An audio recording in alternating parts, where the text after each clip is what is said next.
할렐루야, 주님을 찬양합니다. 여러분이 계신 곳은 날씨가 어떻습니까? 우리 여기 서울은 비가 와요.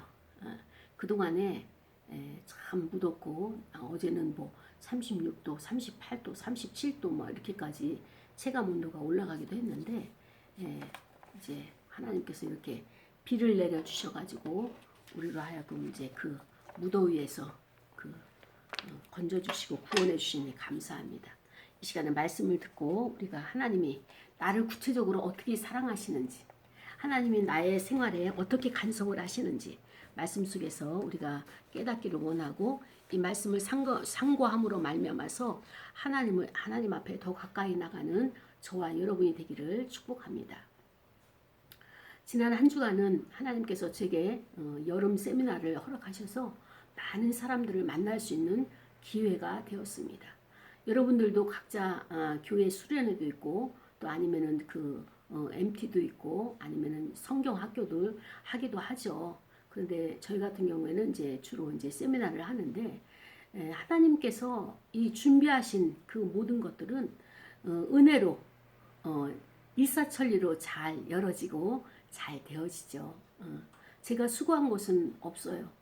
왜냐하면 예전에는 그 모든 기획을 짜기 위해서는 머리도 이제 쪼아려야 되고 짜내야 되는 그런 그 창작에 대한 아픔이 있다면, 그러나 하나님께 맡기니까 점점 갈수록 나의 힘이 아니라 하나님의 에너지 가지고 하나님의 동력으로 성령의 충만함으로 이 일을 하니까 피곤하지도 않고, 또 어떻습니까? 그 일이 일사천리로 준비가 되어지는 거예요. 기획서부터 시작을 해서 모든 순서 하나하나까지 하나님께서 함께 하신다, 하나님께서 인도하신다, 보호하신다, 이런 것들을 삶의 생활의 순간순간을 우리가 체험을 하면서 참 하나님 앞에 감사하면서 기쁨의 순간순간을 우리가 맞이했던 지난 한 주였습니다. 지난 한 주를 돌아보면서 저에 대한 그 교훈을 한번 찾아봤어요. 나의 문제를 이 한 주간 동안에 나에게 비춰주시는 하나님의 교훈이 무엇일까?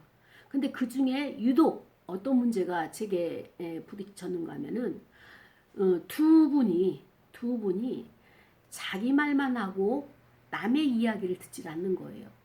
자기의 생각만 주장하고 남의 것을 수용하지 않는 거예요.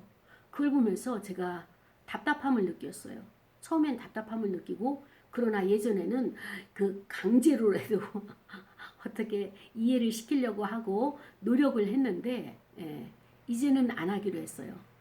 그가 하나님의 때에 하나님이 만지실 거고 그가 나에게 요청을 하면 그때는 개입하리라, 이제 이런 생각으로 이제 그들을 이제 보게 됐는데, 근데 끊임없이 그들이 헤어지고 나서도 끊임없이 제 안에 앙금처럼 올라오는 거예요. 그래서 그 문제를 가지고 제가 묵상을 했어요. 왜 이것이 내게서 그 생각이 떠나가지 않고 그 대상에 대한 것들이 계속적으로 내게 남아있을까, 잔상이. 그때 제가 깨달은 것이 무엇인가 하면은, 그들의 모습이, 그들이 행했던 모습이 과거에 제가 했던 거예요. 그때 하나님이 아니다, 그렇게 하지 말아라 라고 하는 하나님의 이렇게 그 간섭하심과 사인이 있었을 때 안 했어요. 성령의 알게 하심을 깨달았기 때문에.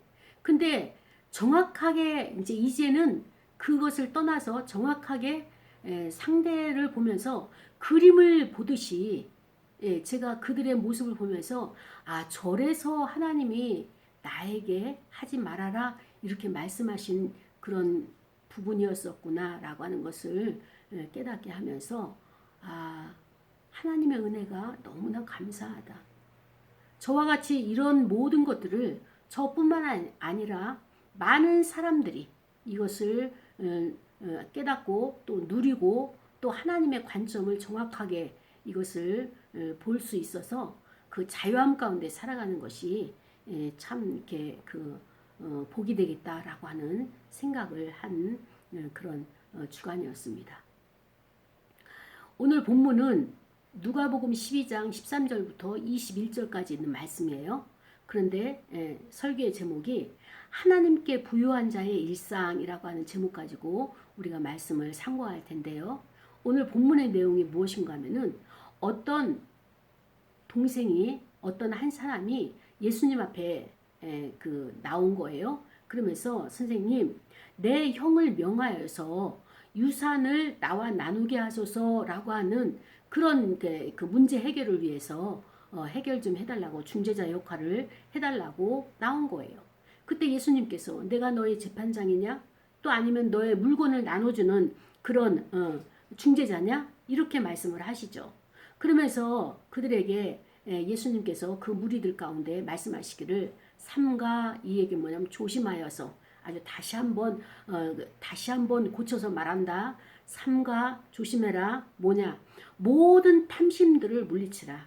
사람의 생명이 이 그 소유에 많고 적음에 있는 것이 아니라 그들에게 그 사람의 생명은 거기에 있지 아니하고 하나님께 있다고 하는 것을 예수님이 말씀을 하시죠. 이게 첫 번째 비유예요.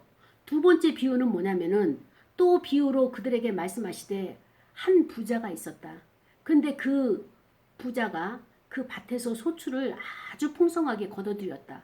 그리고 나서 이 부자가 자기 마음 깊은 곳에 생각하기를 어떻게 생각하는가 하면은 이제 창고를 더 크게 지어야 되겠다.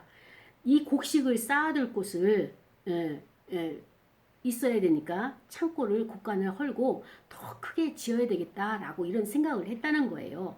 그래서 예수 그리스도께서 내가 영혼에게 이르되 그 부자에게 이르되 영혼아 여러 해 쓸 물건을 많이 쌓아두었으니 편안히 쉬고 먹고 마시고 즐거워하자 이렇게 너희들이 말할 텐데 너가 말할 텐데 하나님은 이르시되 어리석은 자여 오늘 밤에 내 영혼을 도로 찾으리니 그리하면 내 준비한 것이 누구의 것이 되겠느냐 이렇게 말씀을 하셨습니다.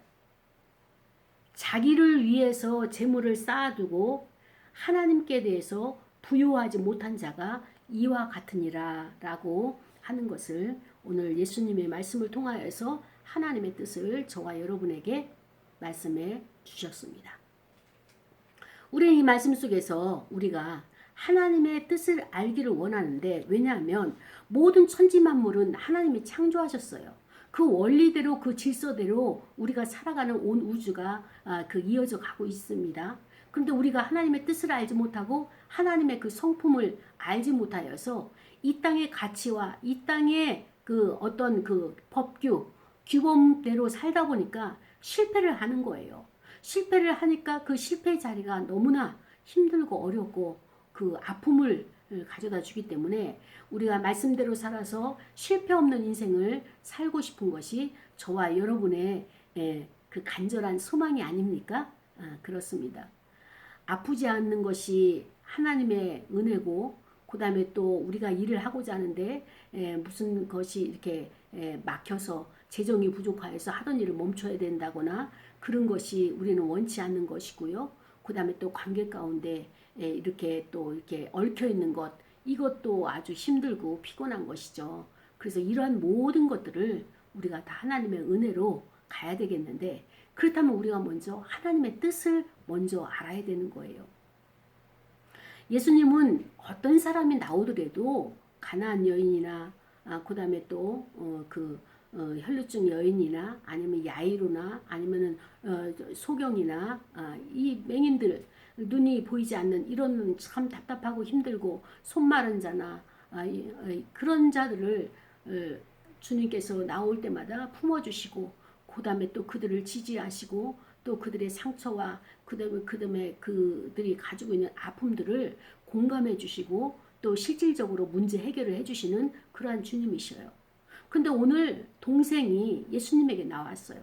예수님에게 나오면서 뭐라고 요구하는가 하면은 예수님 이 문제를 좀 해결해 주세요. 그 문제는 뭔가 하면은 우리 형이 유산을 상속을 받았는데 그 유산을 자기 혼자 다 갖고 나에게는 나눠주지 않았습니다. 나는 억울합니다. 그렇기 때문에 예수님께서 우리 형에게 말씀을 잘 해주셔가지고 형이 상속을 나눌 수 있도록 그 마음을 좀 열어줄 수 있도록 이것을 그 문제를 해결해 주세요. 라고 그렇게 가지고 왔죠. 문제 해결을 위해서 왔어요. 그런데 난데없이 예수님이 말씀하시는 것은 이 사람아 내가 물건을 나누는 자냐? 내가 또 재판장이냐? 라고 하면서 그를 책망조로 말씀을 하시는 거예요. 이 당시에 유산을 받은 사람들은요. 어떻게 그 유산을 했는가 하면은 랍비라는 사람이 그 유산을 갖다가 법적으로 나눌 수 있는 그런 권한을 가지고 있었어요. 그런데 예수님이 그러한 권한을 없어가지고 지혜가 없어서 이 문제를 해결하지 못하는 것이 아니라 예수님은 그 동생의 마음속에 무엇이 있는지 그 본질을 보신 거예요. 그 본질을 보셨는데 그것을 어떻게 말씀하시느냐. 삶과 모든 탐심을 물리치라. 이 말씀을 하시는 거예요. 그 얘기는 뭐냐면은 그 동생에게 내 안에 너의 안에 탐심을 가지고 있다. 이 탐심은 무엇입니까? 두 단어가 합해가지고 이 단어를 만들었는데 이 단어에 대해서 탐심이라고 하는 단어는 무엇입니까? 가지고 있는 것에서 더 달라는 거예요. 가지고 있는 것에서 더 달라고 하는 것을 무엇을 말하느냐? 하나님께서 주신 것을 더 많이 가지다. 이런 그 두 단어의 복합 단어로 사용되는 것이 탐심이잖아요. 예수님은 가장 중심적인 것이 바리새인들이 외식하는 것을 가장 싫어하셨어요. 외식하는 것. 외식이 무엇입니까? 이중적인 것, 포장하는 것, 회칠한 무덤을 만드는 것. 이것을 예수님은 싫어하셨어요. 예수님은 어떤 성품이시냐? 아우르는 거예요. 모두를 아우르는 거예요. 힘든 자, 약한 자, 그 다음에 또 문제가 있는 자들을 품으시고 아우르시고 이것이 복음 아닙니까? 그런데 거기에 반대로 분리하고 해치고 그 다음에 또 대적하고 그 다음에 저항하고 그 다음에 또 따지고 이런 자가 누구예요? 분리주의자, 바리새인들이란 말이죠. 그들은 율법을 가졌기 때문에 율법 조항을 가지고 계속 따지고 어떻게 이렇게 해야 되느냐라고 그 생활들을 하나하나 간섭을 하죠. 그런데 오늘 예수님께서 그 동생 안에 있는 탐심을 보시고 본질적인 문제를 보시고 그를 갖다가 끌어내시는 거예요. 그 탐심의 문제를. 그러면서 그 모든 무리들에게 너희들도 삼가 조심해서 무엇이냐? 탐심을 물리쳐라. 왜 탐심을 물리쳐야 하느냐? 여기에서 예수님이 말씀하시는 것은 우리가 사는 것은 이 땅에서 사는 것은 물질에 많고 적음에 넉넉한 데 있는 것이 아니다 라고 말씀을 하시잖아요. 그런데 그것을 말씀하시기 전에 예수님이 말씀하시고자 하는 의도는 이거예요. 탐심을 왜 물리치라고 하느냐? 탐심의 속성은 무엇이냐? 이 땅의 물질은 많이 가지면 가질수록 더 가지고 싶은 거예요. 그러니까 물질은 가만히 있는 단위가 아니라 확장되어지고 부풀어지는 거예요. 그것을 예수님은 누룩이라고 하는 것을 표현을 그렇게 하셨는데 탐심도 우리 안에 들어가게 되면 이렇게 그것으로 만족하지 않고 더 많이 가지고 싶고 더 끌어당김하고 싶고 그 다음에 더 이것을 갖다가 내가 가지려고 하는 품으려고 하는 이 속성이 물질에 대해서 이 땅의 것에 대해서 있기 때문에 이것을 삼가 조심하라 이렇게 말씀을 하시는 거예요. 그러면서 이제 예수님께서 이 땅의 것들에 있어서 미혹되지 말고 현혹되지 말고 거기에 의해 가지고 그 영원한 세계 하나님께서 원하시는 그 세계를 갖다가 놓치는 기회를 놓치는 어리석음을 범하지 말라 이런 말씀을 하시죠. 그러면서 하나의 사례 예화를 또 하시는 거예요. 어떤 부자가 있었다. 근데 이 부자가 농사를 짓는데 그 해 농사가 너무 잘 돼가지고 풍성하게 됐다. 그래서 이것을 다 곳간에다가 갖다가 이제 쌓으려고 하면은 곡간이 지금 가지고 있는 곡간이 너무 적어가지고 이것이 다 들어가지 못하니까 이 부자는 어떻게 하면 더 큰 곡간을 지을까? 어떤 사이즈만큼 할까? 어디다 지을까라고 하면서 고심을 하는 그런 내용의 예화를 지금 말씀을 하시죠. 그래서 그 내 더 큰 곡간을 내가 지어가지고 곡식과 물건을 거기 쌓아둘 것이다. 그러면서 내 영혼아 이제는 열흘 동안 평안하게 먹고 마시고 쉬고 즐거워하고 이렇게 살자. 그러면서 이제 그렇게 그 자기에게 자기 심중에 그렇게 그 나름대로 계획을 하죠. 그런데 여호와 하나님께서 이것을 보시고 그 부자에게 곡간을 새로 지려고 하는 그 부자를 어떻게 평가하시느냐?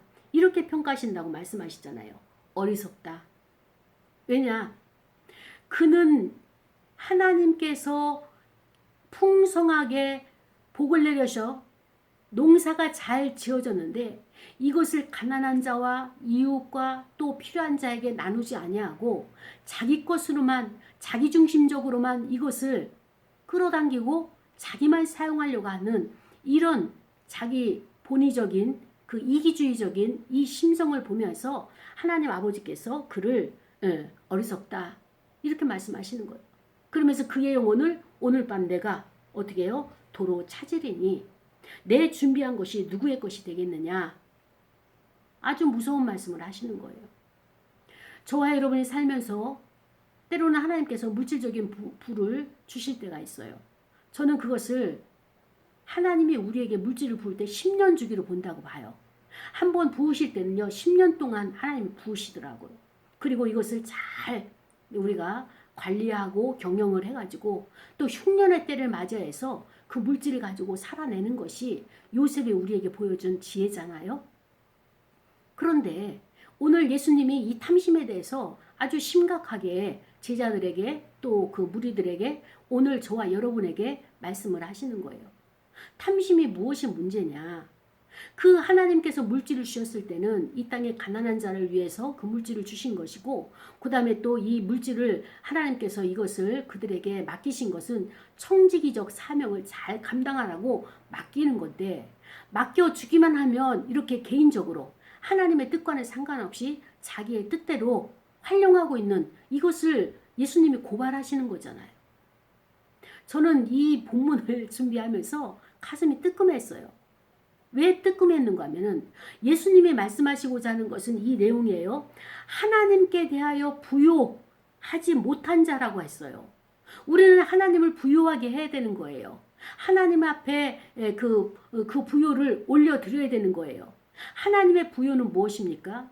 부자는 자기를 위해서 곡간을 쌓고 땅을 확장하고 그 다음에 건축물을 부동산을 확대하고 이것을 부자는 자기 부요를 위해서 애를 썼지만 하나님은 그리스도를 통하여서 뭐라고 말씀하십니까?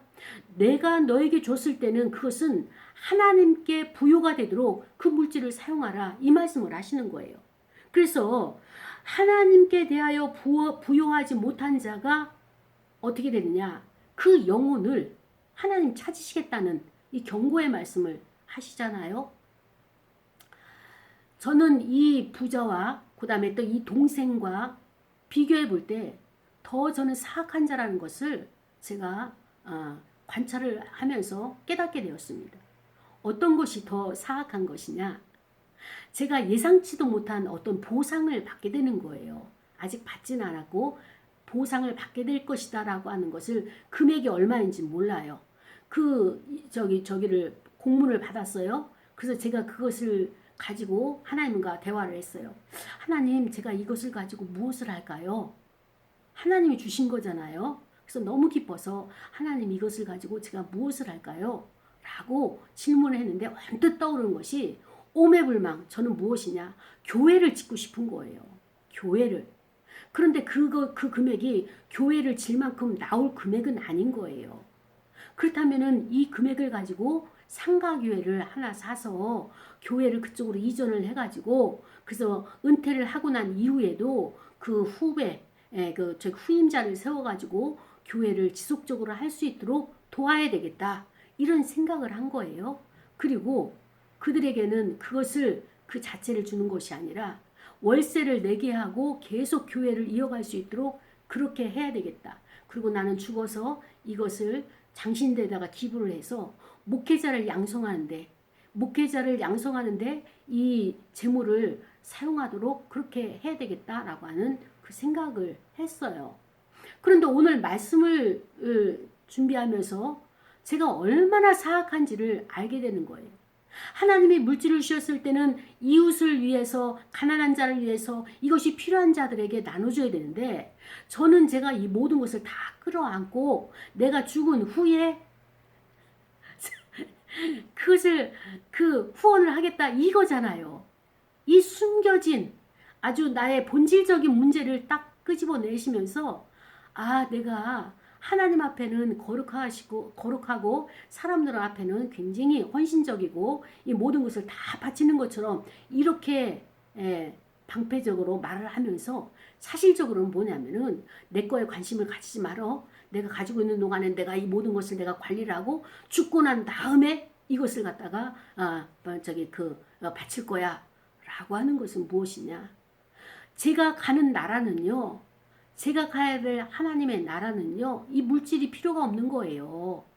이 땅에 살 동안 이 물질이 편리함도 주고 또 이 물질을 통하여서 생명도 살리는 도구가 되어지는 거고, 그 다음에 목회를 하는데 이 물질이 함께 협력을 해주어서 원활하게 이것을 이끌어 갈 수 있도록 하는 도구일 뿐이지, 그렇다면 제가 죽고 나서는 저에게는 하등에 이거는 유익되지도 않고 도움도 안 되는 거예요. 그러면서 마음속으로는 굉장히 생색을 내면서 어떻습니까? 사람들에게 우와 할 수 있는, 그렇게 말을 가머니설로 포장하는 이 모습을 보면서 제가 이것 하나님이 아시지. 사람들은 모를 거야.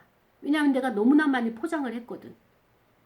그리고 사람들에게는 굉장히 멋있게 보이고 이 물질을 초월한 그런 사람들로 보이겠지만 제 심령 안에서 깊은 곳에서는 그렇지가 않은 거예요. 저도 이 물질을 붙들고 있는 거예요. 내가 살 동안은 이것을 내가 가지고 있고, 내가 죽어서 누가 이것을 가지든 그 무슨 상관이에요. 나는 죽으면 그만이고 다른 세계로, 다른 나라로 갔는데, 그런데 말로는 아주 포장을 잘해가지고 사람들에게 그렇게 그것이 바른 것이고 그것이 하나님의 종이 가야 될 길인 것처럼, 하나님의 백성들이 가야 될 그런 목표인 것처럼 그렇게 아주 교활한 생각을 가지고 있는 나 자신을 발견하게 된 것입니다. 예수님이 동생을 향해서 왜 책망을 했느냐? 이 동생이 무엇이 중요한지를 인식하지 못하는 거예요. 물질이라고 하는 것은 이 땅에서만 필요한 것이죠. 하나님 나라에서는 안 필요한 거예요. 거기에는 또 다른 것들이 있는 거예요. 영생에 참여하는 자, 영원한 세계에 들어가는 자에게는 거기에 합당한, 거기에 필요한 것이 생명이고, 그 다음에 또 그것이 무엇이냐. 이 땅에서 그것을, 그 생명을 얻는 자만이 들어갈 수 있는 것이잖아요. 돈 가지고 들어가는 거 아니잖아요. 그런데 이 동생은 그 탐심으로 인해 가지고 그 유산 상속에 집착을 하고 있는 거예요. 형이 안 주면 안 받으면 되는 거예요. 그런데 이 동생이 예수님에게 유산에 대해서, 상속에 대해서 가지고 나오면서 이 동생의 본심이 그 돈에, 재물에 집착하고 있다라고 하는 것을 예수님은 그 동생이 안에 있는 것을 끌어내셨어요. 그런데 이 동생은 자기 형이 이렇게 욕심이 많습니다. 유산을 상속받았는데 나 동생에게도 나눠주지 않고 혼자 다 갖고 있는데, 예수님이 말씀을 잘 해주셔가지고 그 탐심을 내려놓고 나에게 좀 이렇게 나눠줄 수 있도록 도와달라. 그 얘기는 뭔가 하면은 자기 안에 탐심이 있기 때문에 형 안에 있는 것이 탐심이라고 이 동생은 생각을 한 것입니다. 이게 하나님이 우리에게 주시는 교훈이에요. 우리는 다른 사람의 모습을 보면서 나를 발견해야 되는데, 다른 사람의 모습을 보면서 그를 갖다가 내가 보는 것을 예수님에게 고발하는 거예요. 지난주에 어떤 그 이야기들이 저에 대해서 있었다고 얘기를 들었어요. 그 이야기는 뭔가 하면은 제가 없는 사이에 어떤 그 분위기에서 저에 대해서 이렇게 어, 실갱이가 있었다는 얘기를 들었는데 저는 그거는 괜찮다고 봐요. 어떤 사람은 저에 대해서 고마움에 대해서 이야기를 했지만 어떤 사람은 그 목사님에 대해서 성격적인 부분이나 여러 가지 부분에 부정적인 것을 보고 서로가 대립이 돼서 1시간 동안 토론 배틀을 했다고 하는 그런 이야기를 듣는데 저기 좋다고 고맙다고 말하는 사람이나 아니면 부정적이고 싫다고 말하는 다른 사람에게서 양재림 목사의 저기 냄새가 난다고 하는 것을 거부하는 그 사람이나 상관이 없어요. 왜냐하면 그거는 그들의 몫이에요. 그들의 안경이에요. 나를 좋아하고 고맙게 생각하는 사람은 자기가 목사님으로부터 어떤 도움을 받았기 때문에 고마워하는 것은 그 사람이 나뿐만 아니라 어떤 사물을 보더라도 어떤 사람을 보더라도 그러한 시각으로 그러한 안경을 가지고 볼 것입니다.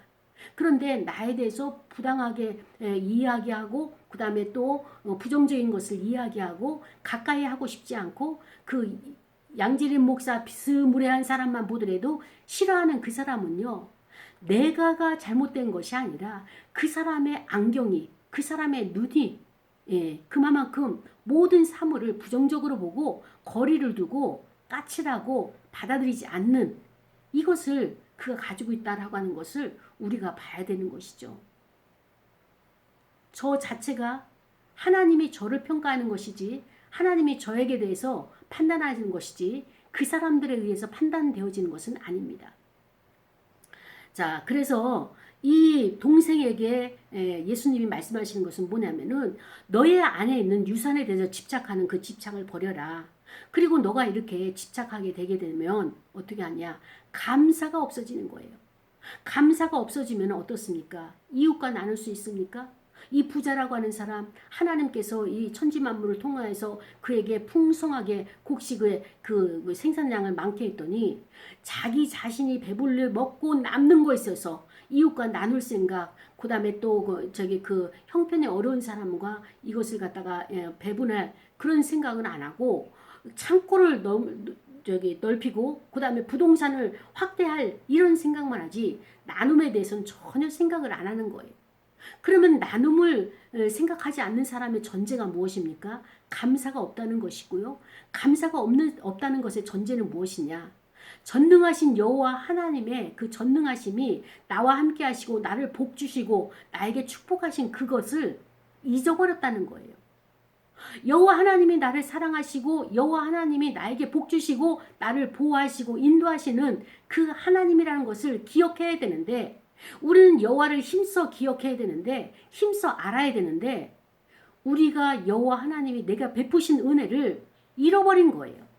기억조차 하지 않는 거예요. 그러니까 자기중심적으로 가서 이 땅의 것을 확대하려고 하고 확장시키는 데만 혈안이 되었고 하나님의 나라에 대해서는 돌봄이 없는 이러한 모습을 보면서 예수님께서 이 비유를 원투를 이렇게 우리에게 알려주시는 것입니다.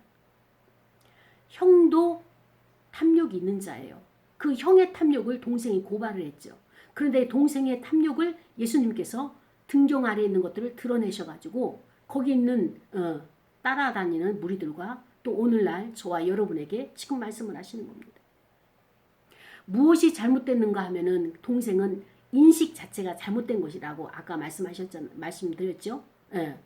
이 동생은요 형하고의 이 유산 상속 문제를 가지고 첫 번째적으로 관계가 깨어진 거예요. 예전에 형과의 좋은 시간들, 좋은 추억들이 없었을까요? 있었어요. 형제니까 같이 살면서 같이 한솥밥을 먹으면서 형제에도 있었을 테고 가족 간의 그 간간히 오고 가는 정도 있었을 거고 좋은 추억들도 있었을 거예요. 그런데 이 동생은 형이 가진 그 유산을 통하여서 그 유산에 집착함으로 말미암아서 이 모든 관계가 깨어졌어요. 깨어지고 형에 대해서 섭섭한 마음을 갖게 되는 것이죠. 그래서 관계가 망친 것이 관계가 깨어진 것이 형제예요, 가족이에요. 이 모든 것이 유산 분배로 인해서 물질로 인해서 깨어지게 되는 것을 보게 됩니다. 사랑하는 여러분, 하나님은 우리에게 물질을 주셨을 때는요.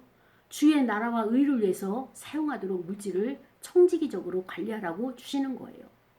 그런데 우리는 이것을 알지 못하고 이 땅을 부유하게 만드는 거예요.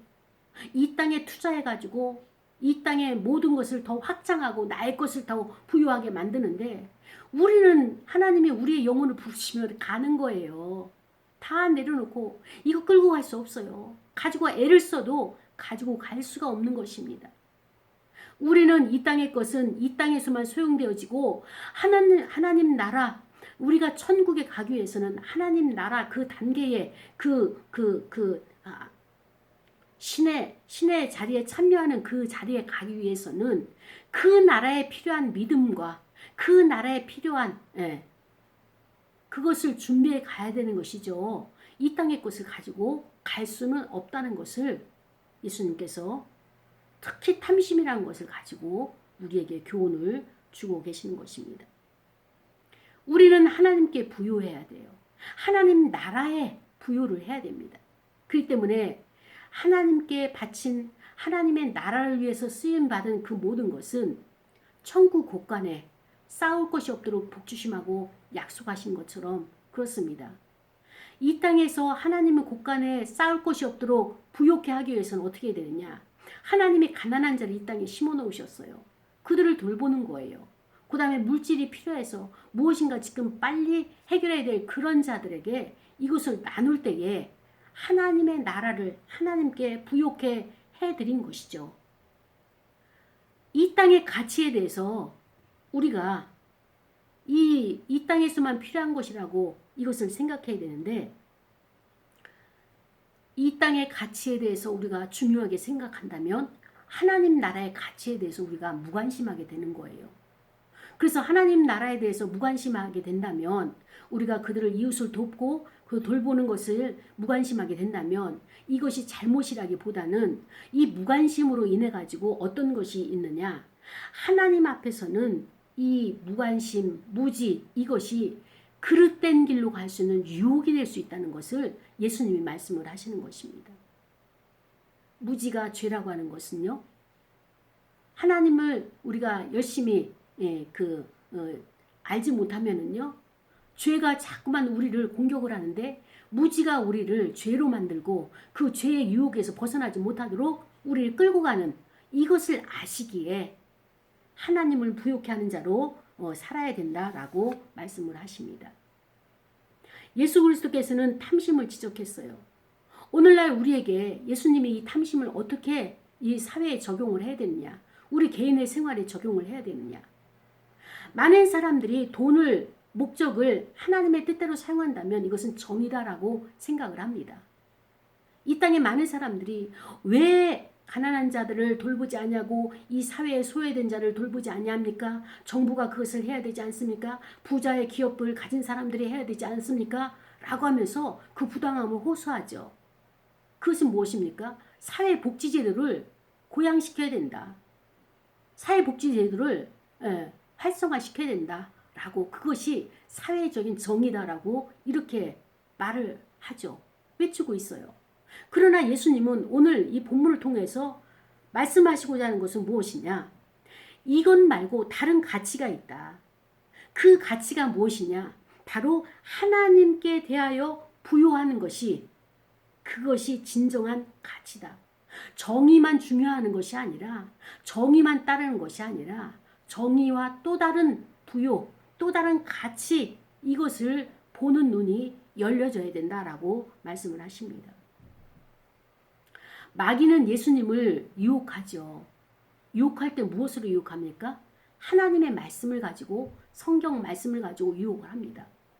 그때 예수님께서 그 성경 말씀이기 때문에 그것을 받아들이는 것이 아니라 마귀의 본질을 본 거예요. 나를 유혹하고 하나님의 나라를 회방하는 그 사탄의 본질을 보시고 그를 꾸짖으신 거예요. 그 의도가 무엇인지 정확히 파악하시고 그리고 거기에 합류하지 않고 그 테스트에 넘어가지 아니하고 마귀는 끊임없이 예수님이 이 땅에서 하시는 일들이 잘 되기를 누구보다도 소원하고 누구보다도 그것을 빌고 그 다음에 누구보다도 예수님에게 그것을 하시도록 권면을 했던 자입니다. 그러나 예수님께서 철저하게 이 땅에서 대속물로 계셨고 모든 것을 다 버리시고 분투와 같이 버리시고 철저하게 하나님의 뜻만을 행하셨습니다. 마귀는 성전 꼭대기에서 뛰어내려서 만인이 보는 데서 예수 그리스도의 능력과 하나님의 아들 메시아임을 드러내게 했던 거예요. 하나님의 방법은 그게 아니었습니다. 예수님은 아버지의 그 방법을 아셨기 때문에 대속물로 철저하게 섬기기 위해서 온 그 본질을 정체성을 알았기에 마귀의 유혹에 넘어가지 않았던 거예요. 마귀는 저 많은 백성들이 굶주린 가운데 있다. 헐벗고 있다. 이제 돌로 떡을 만들어서 그들에게 양식을 공급을 해라. 모두에게 나눠줄 수 있도록 그렇게 공급을 해라. 이렇게 말씀을 가지고 예수님에게 접근을 했습니다. 그때 예수님께서는 그 본질이 예수님의 이 땅의 사역을 멸망케 하고 실망케 하고 포기하게 하고 그 마귀에 의해 가지고 이것을 더 하나님의 나라를 하지 못하도록 하는 것을 본질을 알았기 때문에 그 마귀의 성경 말씀을 인용한 그 말을 반박을 하고 예수님은 베세다 광야에서 오병이어의 역사를 7병이의 역사를 일으키셨던 것입니다. 사랑하는 여러분, 우리는 하나님께서 주신 은사들이 있어요. 또 내가 맡은 청지기적인 사명들이 있어요. 분야가 있어요. 어떤 사람은 재능이 많아요. 음악을 하는 재능이 있고요. 어떤 사람은 정말로 경영하는 재능을 주셔가지고 많은 물질을 기업을 하면서 이것을 일으켜 세운 사람도 있고요. 어떤 사람은 기도하는 재능을 주셨고 어떤 사람은 권면하는 이런 달란트를 주시고 하나님께서는 또 인간관계에서 막힘을 잘 풀어낼 수 있는 그런 화목의 제물로 하나님께서 이렇게 달란트를 주신 우리의 각자의 은사가 있는 것입니다. 그런데 내가 나의 은사를, 나의 재능 달란트를 하나님께 부여한 것으로 하나님이 사용하시도록 그렇게 날마다 일상 가운데서 드려지고 있습니까? 아니면 아직까지도 내가 이것을 정하고 내가 이것을 결정하고 내가 원하는 대로 사용을 하고 있습니까? 우리는 말씀 앞에서 예수님께서 우리에게 오늘 지적하시고 우리 안에 탐심을 끌어내시는 것처럼 아니라 하지 마시고 예수님이 그렇다면 그런 거예요. 그것을 받아들이는 저와 여러분이 되기를 원합니다. 물질은 이 땅을 살아가는 데 있어서 한계적인 것이라면 하나님 나라에 있어서는요. 우리가 모든 것을 다 내려놓을 수 있고 영원한 것, 영생적인 것 그것을 가지고 가는데 이 하나님이 주신 그 복들을 하늘 보화에 쌓는 그 다음에 또 하나님 나라를 위해서 쓰여지는 이것이 하나님께 부요한 자다라고 말씀을 하셨고요. 하나님께 부요하지 않은 자는 부자를 통하여서 어리석은 자다 이 말씀하신 것처럼 나는 지금 어리석은 자로 하나님께 부요한 자로 드려지는 것이 아니라 어리석은 자의 자리에 있지는 않은지 말씀을 생각하면서 다시 한번 나 자신을 점검하는 시간이 되기를 원합니다. 그렇습니다. 아무리 강조해도 제가 오늘 권사님에게 말씀드렸어요. 회개 기도를 해야 된다. 우린 날마다 회개 기도를 해야 한다. 회개 기도는 아무리 많이 해도 과하지가 않다. 제가 그 말씀을 드렸는데요. 우리도 나 자신을 돌아보면서 일주일 동안 회개하면서 자기 자신을 묵상하는 또 돌아보는 놀라운 그 깊은 죄책감에 빠져서 그래서 나의 죄가 이것이구나. 그리고 회개하면서 나의 새 삶을 경작하는 눈물을 흘리며 나의 본질을 볼 수 있는 그런 자리로 나가는 저와 여러분이 되기를 축복합니다. 우리 시간에 말씀을 생각하면서 기도할 거예요. 하나님, 그렇습니다. 하나님께 부요한 자의 일상을 살아가는 나의 삶이 되게 하소서. 다 같이 통성으로 기도하시겠습니다. 하나님 아버지 감사합니다.